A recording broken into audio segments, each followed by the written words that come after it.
Welcome to the Random City Podcast. Chester Copperpot! He was a pro! He never made it this far. A competitor. He was very good. Are you telling me that you built a time machine out of a DeLorean? Back off, man.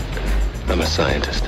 Just listen to the old Pork Chop Express take his advice on a dark and stormy night. A person is smart, people are dumb, panicky, dangerous animals, and you know it. When Godzilla's coming, y'all be tripping. Where did you come from? From your blood. I'm Groot.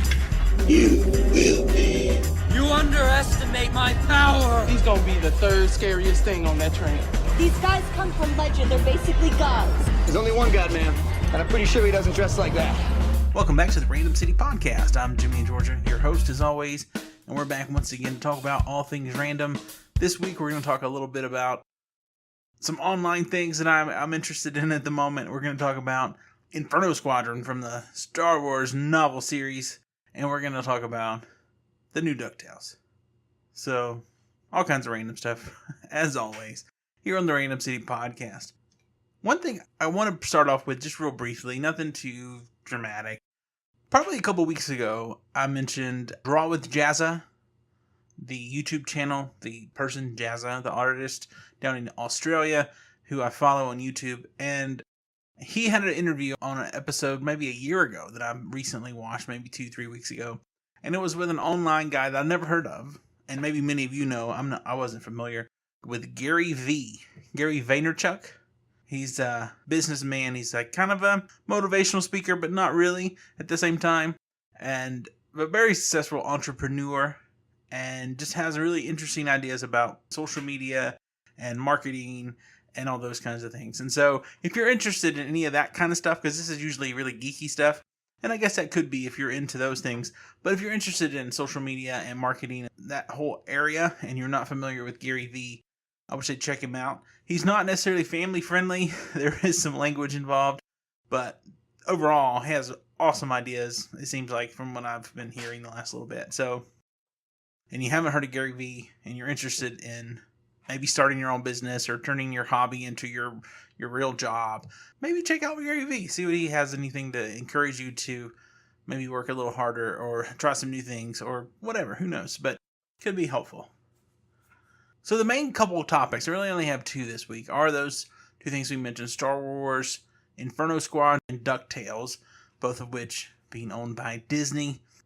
I don't know, I guess in relation to that whole Disney thing, on one of the big news stories recently, and I don't really try to do the news so much on my show just because it gets antiquated pretty fast. But there was talk about Disney pulling out of Netflix and Hulu and all those other streaming services, and within a couple of years starting their own streaming service. It's an interesting thing. I'm not going to subscribe to Warner Brothers app. Like, they have the Boomerang thing for cartoons. I really like cartoons, but I'm not paying $5 a month to watch cartoons. I'm not paying $6 a month to watch Star Trek. I'm somewhat interested in this new Star Trek show that's coming up soon, but I'm not going to subscribe to a random digital service just to watch it. So Disney's a little different because they're so big, and they do have a huge catalog that could be on there if you break it down into the different things. And I guess that's some of the speculation. Maybe they'd have a Disney app. Maybe they'd have a Marvel app. Maybe they'd have a Star Wars app or whatever. And so, no, I'm definitely not paying them like $30 a month. Absolutely not. I understand the move. They're like, we're going to make money ourselves. We're not going to give all this money to Netflix and Hulu and whoever else. I get that part. But I don't know that the consumers are going to go for that. Because me personally, I've cut the cord a long time ago. I have Netflix. I have Amazon. I have Hulu. And then we still occasionally will get movies either via iTunes or via Amazon or via Vudu or whatever is the cheapest. I mean, at that point. But yeah, those three things. Granted, Amazon, I'm having the free 2-day shipping, and that's really why I have the Amazon Prime membership. More than anything else is the shipping. So I don't really count that as a monthly cost. And really, I don't, because it's not. It's an annual fee. If you do have Amazon Prime, your package doesn't arrive when they say it does. You know, it's supposed to be there 2 days from now, which today's Thursday. They say it's going to be there Saturday. It doesn't come until Monday. You can complain to them that it didn't arrive on the time that they told you it would. And most likely, they'll give you another free month. I've gotten 7 or 8 free months. I mean, I don't know, because I'm consistently getting things late. Because they send more and more things to the United States Postal Service rather than UPS or FedEx like they used to. And so I'm consistently, at least once a month or so, getting something late. And so pretty much every month, I've gotten a free month. So I don't count that as a service cost. I have the low definition Netflix, which is $7.99. I just switched to the ad-free version of Hulu for $12, basically $11.99, whatever. So I'm basically spending about $20 a month on those entertainment options there. And I mean, you get much more than that, and you might as well have cable. I'm going to stop there, and we're going to go ahead and play some random DuckTale related thing. We'll be right back. We're going to talk some Star Wars, and then talk some DuckTales. We invited an expert team to our laboratory to give us their opinions of Disney's DuckTales video game from Capcom. Yes. Awesome. You'll have exciting adventures helping Scrooge McDuck escape danger and become the richest duck in the world. Cool. Totally hot. Way radical, man. Excellent. It's a quacker. Oh! Disney's DuckTales game for your Nintendo Entertainment System by Capcom. Today, the Star Wars book I'm going to discuss has been out for just a little while.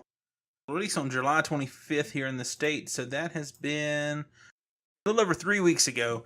The latest Del Rey Star Wars novel has come out, and I'm up to date on all the Del Rey Star Wars novels. I've gone through all of them. I have a hard copy in hardback of most of them. There's a few I don't have, but I've listened to all of them on Audible. This one is good. I really enjoyed it. It was much better than the first Battlefront novel, although after I kind of got through there was a little part of the first Battlefront novel that I kind of had to weather the storm or something. It was kind of not interesting to me. I kind of had to kind of keep going with it, even though I didn't really want to at some points.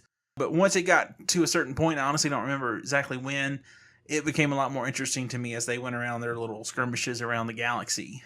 But this one is a totally different situation. I've got the official description pulled up here, so I guess I'll read that, because I don't want to spoil this. This is only 3 weeks old.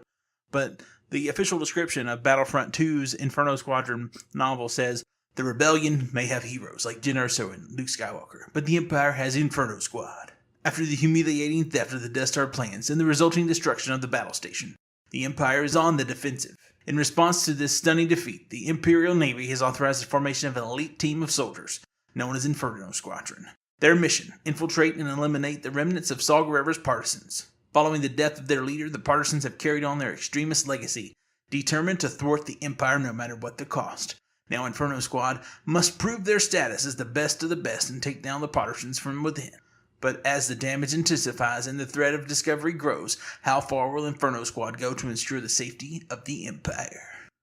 And this book is read by, and I may ruin her name, Janina Gavankar. I honestly may be terrible on that. I don't, so I apologize. She voices Iden Versio, and she actually is the character, like probably motion captured for the Battlefront 2 video game, as well as the one who narrates the audiobook, if you have the audiobook from Audible. She does a great job. Like, she really does. This may sound bad, and I don't mean it to. It's just legitimately the truth. Sometimes, depending on the female person who's reading the book, it's a little harder for me to listen to the audiobooks. In this case, she did a fantastic job. I loved it. But there was Bloodline. I didn't care as much for the lady who read Bloodline. And so that was one of the reasons I probably didn't like that book as much as others. Whereas had I read it, it probably would have been a different situation. Normally with Star Wars novels, you would, if it's a Del Rey publication anyway, you would normally either have Mark Thompson or Jonathan Davis do the narration. And both of those guys do a fantastic job. They do voices, they do all the stuff, and it's great. Bloodline was narrated by January Lavoie. I didn't really care for her doing that. Whereas with Ahsoka, it was Ashley Eckstein. I thought she did a great job. Again, she's more of an actress, and I think that makes a difference. Probably. I don't know.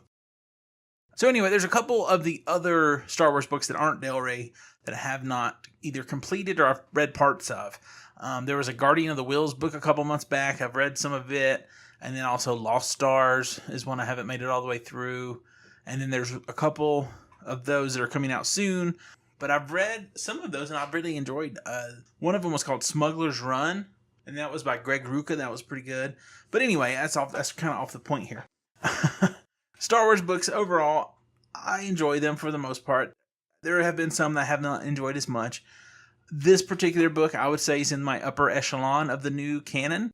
I would say it's probably better than like half of the books. I'm not a huge fan of the Aftermath series, those 3 novels. There was parts of them I liked. I liked the second part, Life Debt, the best of the 3. I feel like I'm repeating myself. Maybe I talked about some of this a couple months ago, and I was briefly mentioning some stuff about Thrawn. I enjoyed Thrawn. It jumped around so much, I feel like that detracted from it a little bit. But overall, I would say my favorite new canon books, my top one is Dark Disciple, which is another Christie Golden book. She did this Battlefront 2 book. And what Christie Golden does apparently a lot of times is take series or video games or whatever and kind of do those tie-in books. And so she has a lot of experience in that, so I guess that really helps. But anyway, Dark Disciple, based on 8 episodes of the Clone Wars, about some very interesting characters, Quinlan Vos and Asajj Ventress, and some other cool stuff thrown in there too. Fantastic. But because I love the Clone Wars, that kind of helps. My second favorite, probably overall, is probably Lords of the Sith. And again, there's a lot of Clone Wars tie-ins there, and Star Wars Rebels tie-ins now. At the time, there wasn't. But there's some Cham Syndulas in there. There's references or whatever to Ahsoka, at least small ones, and there's some awesome, awesome Darth Vader action. If you're a Darth Vader fan, you haven't listened to or read Lords of the Sith, you definitely should check that one out. Another one I really liked was the Catalyst novel that kind of set up Rogue One. I thought that really made that movie better, having those details. And I think that's the point of these books. It should make the movies better. And sometimes I feel like they don't. I feel like they do some odd things. And the direct tie-ins to the movies, those have been pretty good. I mean, I like the Rogue One. I like the Force Awakens. Both of those added a few little details. Nothing too major. I'm trying to think what else is on my list of the ones I really liked. I liked Tarkin pretty good. I didn't really like New Dawn that much, but I also listened to that book before Star Wars Rebels started, I'm pretty sure. So probably going back to it afterward, several seasons into the show, I might like it better, having gotten to know those characters as long as they're consistent. But yeah, I think this is up there in the top 5 of the Del Rey books, like easily. Okay, so I've said it's better. I've talked about some other books randomly. Again, I don't want to spoil stuff because it's interesting and I don't want to ruin anything. But basically, like I said in the thing, they've just this elite team is kind of, in my mind, it's kind of the A-team is kind of what I think. But it's more than that. It's more like Mission Impossible. It's like the IMF team going in to do espionage and steal things and learn information and stuff. It's some cool stuff.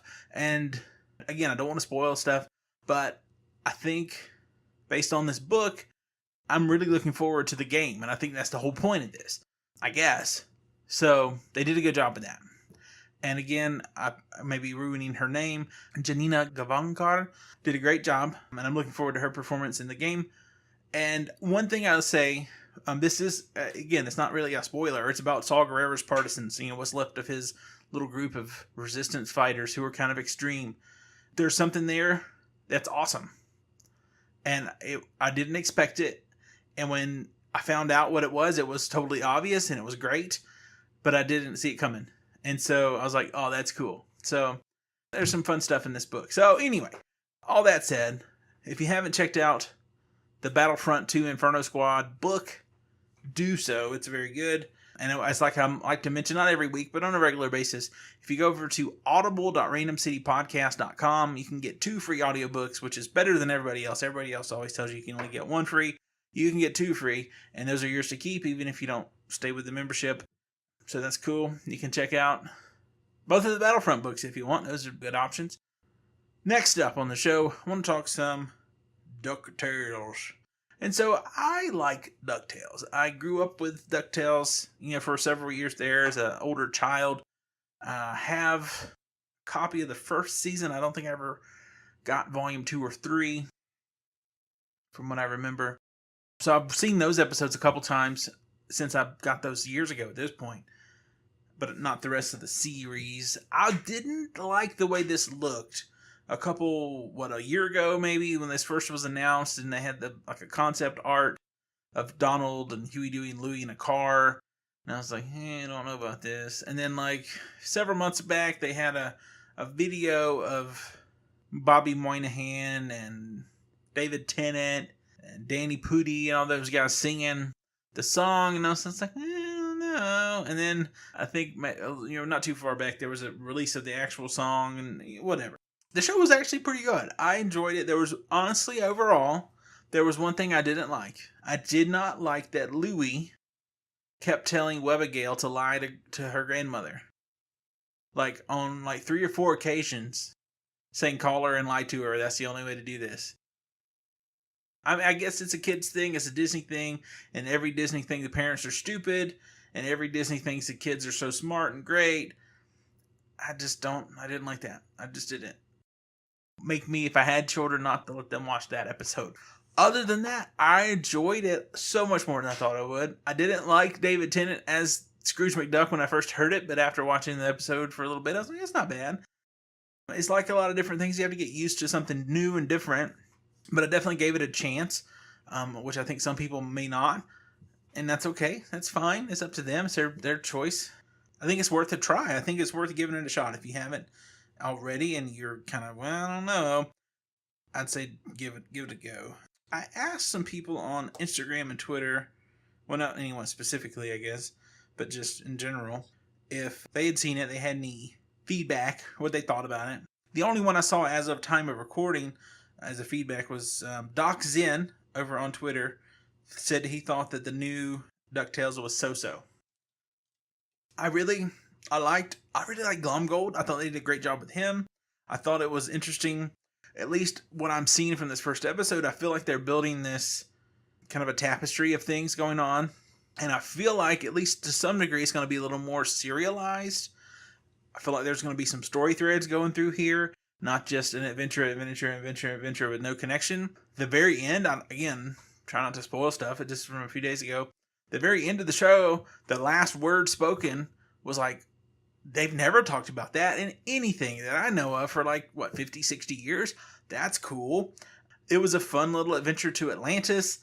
Just, I don't know, it's what you want out of DuckTales. Like Scrooge McDuck was quoting Scrooge McDuck on several occasions. Work smarter, not harder. He's smarter than the smarties and tougher than the toughies or something.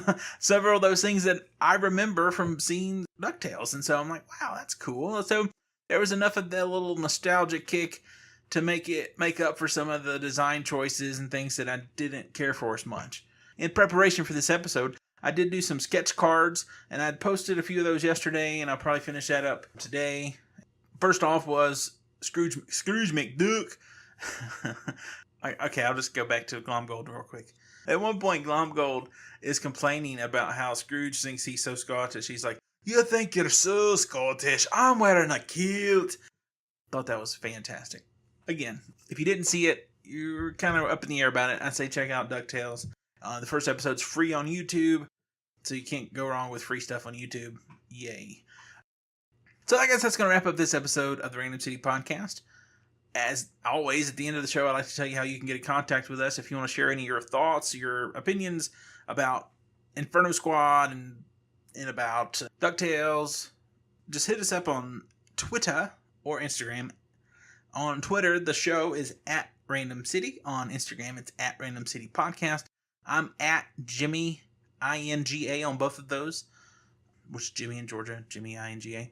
And then also, you can email the show, randomcitypodcast@gmail.com. You can call in or text the show, 773-71-RANDOM. And then, of course, you're already listening, but I'll always like to say, you can listen to the show in iTunes, in the Apple Podcast app. You can listen to it in Google Play, in the Satchel Player, and if you look for the Jimmy and Georgia radio feed, you can look it up in Stitcher and on YouTube as well. And so there's lots of different ways you can subscribe and listen to the show, and if you would like to, that'd be great. And then if you care to leave a like or a comment, that would be awesome too. Well, I guess that's all for this time around, and until next week, I'm Jimmy in Georgia. Peace.